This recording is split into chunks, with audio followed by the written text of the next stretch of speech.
इस वीडियो में हम देखेंगे स्टेटमेंट फार्मूला। स्टेटमेंट फार्मूलाज क्या है? Are formulas form by connecting the statement connectives. Statement connectives का यूज़ करके जो हम फार्मूलाज को कनेक्ट करके बनाएंगे उसे हम कहेंगे स्टेटमेंट फार्मूलाज। फॉर एग्जांपल ये क्या है? Statement formula. इसका एक ट्रूथ टेबल बनाते हैं। यहाँ पे हमें कितने नंबर दिए वेरिएबल्स दिए गए हैं? पी क्यू आर, 3 वेरिएबल्स हैं। तो हम ये 3 के लिए पॉसिबल पूरे कॉम्बिनेशन बनाएंगे ट्रू और फॉल्स के। तो वो क्या होगा? एक बार टी, एक बार एफ, एक बार टी, एक बार एफ, उसी तरह से करते जाना है।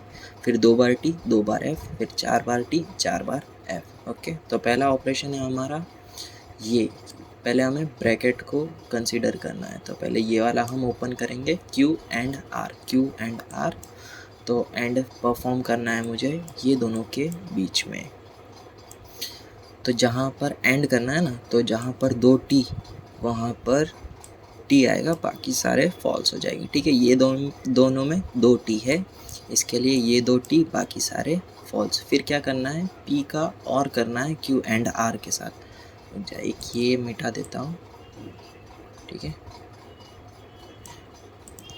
पी का मुझे एंड और करना है क्यू एंड आर के साथ। यानी मुझे जहाँ पर 2 एफ दिखे, इसमें तो टी है, इसमें भी टी है, यहाँ पर भी टी है, यहाँ पर टी है, ये दोनों में फॉल्स है। ठीक है, यहाँ पर फॉल्स है और यहाँ पर फॉल्स है, तो इतना पार्ट फॉल्स हो जाएगा। यहाँ पर तो 4 टी है, तो 4 टी आ गए यहाँ पर, क्योंकि हमें प्लस करना है ना, टी प्लस समथिंग टी ही आएगा और एफ प्लस टी आएगा। ठीक है, इस तरह से हम ट्रूथ वैल्यू कंस्ट्रक्ट करेंगे टेबल। क्वेश्चन 1 क्या है? यहाँ पर है there are many clouds in the sky but it didn't rain. तो इसको हमें सिंबॉलिक फॉर्म में लिखना है। तो पहले हम क्या करेंगे, इसे 2 पार्ट में ब्रेक करेंगे, क्योंकि यहाँ पर 2 स्टेटमेंट्स है। There are many clouds in the sky, it didn't rain. Didn't नहीं आएगा, ये हमारा नेगेट वर्जन है एक तरह से। याद है मैंने उधर कहा था कि बट हो उसको हमें क्या कंसीडर करना है? एज अ एंड, और यहाँ पे डिडंट है, तो इसके लिए हम यूज़ करेंगे negate. Computers are cheap but software are costly. तो यहाँ पे 2 सेंटेंस है हमारे पास, स्टेटमेंट्स है। तो ये दोनों को हमने लिखा, फिर इसको हमने और से जॉइंट कर दिया क्योंकि बट है। It is very hot and humid और जय is having heart problem.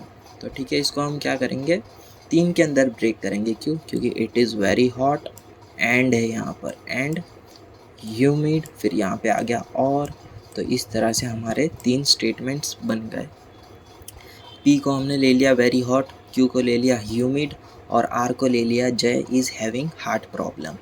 Okay, तो ये दोनों स्टेटमेंट्स देखो, तो ये दोनों जो है वो एनवायरनमेंट के रिलेटेड है, और ये जो जय वाला सेंटेंस है वो एक अलग स्टेटमेंट्स है। तो ये दोनों एनवायरनमेंट की होने की वजह से हम क्या करेंगे, इसे ब्रैकेट में लिखेंगे, और ये जो जय वाला है उसे हम और यानी वी से जॉइंट कर देंगे और इसे एंड से। Okay, if I finish my homework before 4, और यहाँ पे आ गया एंड इट इज़ नॉट, यहाँ पे नॉट आ गया, very hot, I will play. ठीक है, इसमें भी 3 सेंटेंस है, ये एक सेंटेंस हो गया और एक ये सेंटेंस हो गया और एक ये सेंटेंस हो गया। 3 सेंटेंस हो गए, और एक ये हमारा एक ऑपरेटर है, एक ये है, एक नॉट है, बस इतने ही है। पहले ये सब हमने सेंटेंस लिख दिए। अब पहले हम क्या करेंगे, ये वाला पार्ट है ना, इसको पहले लिखेंगे। क्यों? क्योंकि हमें पहले ये वाले पार्ट पर कंसीडर करना है, कि क्योंकि यहाँ पर हमें एंड दिख रहा है और यहाँ पर नॉट दिख रहा है।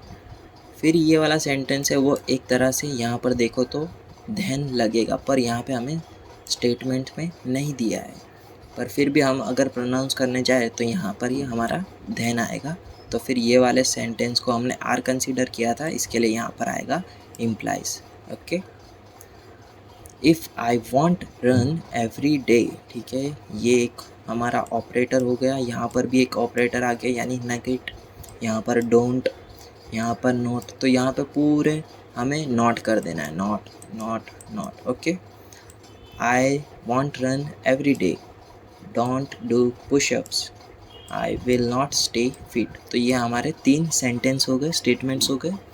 तो फिर पहले तो सबको नोट कर देना है, और यहाँ पर एंड है तो एंड यूज़ करेंगे। और फिर यहाँ पे क्या होगा हमारा इफ़ की वजह से क्या होगा, यहाँ पर देन आता है ना, पर ये लोग लिखते नहीं है, तो यहाँ पे आएगा हमारा इम्प्लाइज। ओके, अब है express the contrapositive, converse, inverse, negation of below statement. तो ये हमें स्टेटमेंट दिया है इफ़ देन, ठीक है। इम्प्लाइज का स्टेटमेंट है X is a natural and X is a whole number.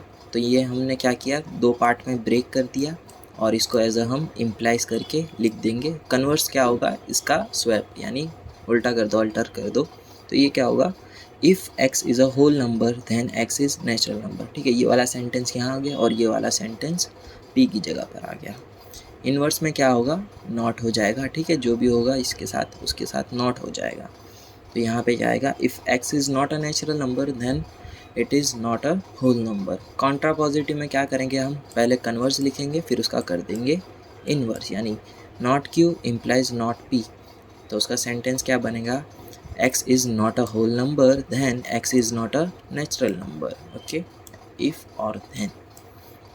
Negation, ठीक है, यहाँ पर ध्यान देना, इन्वर्स और नेगेशन में ये चीज़ में कन्फ्यूज़न हो जाएगा। नहीं तो यहाँ पे हम क्या करेंगे, पूरा स्टेटमेंट है उसके आगे नेगेशन लगाएंगे, ठीक है। यहाँ पे नेगेशन लगा दिया, और याद है ना p इम्प्लाइज q क्या होता है, नॉट p और q, नॉट p और q, नॉट p और q।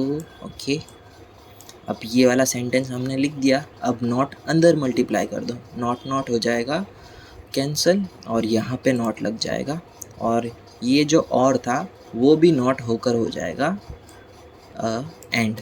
एक तरह से डी मॉर्गन्स लॉ हो गया, ठीक है। तो ये आएगा हमारा नेगेशन का आंसर। इतना रख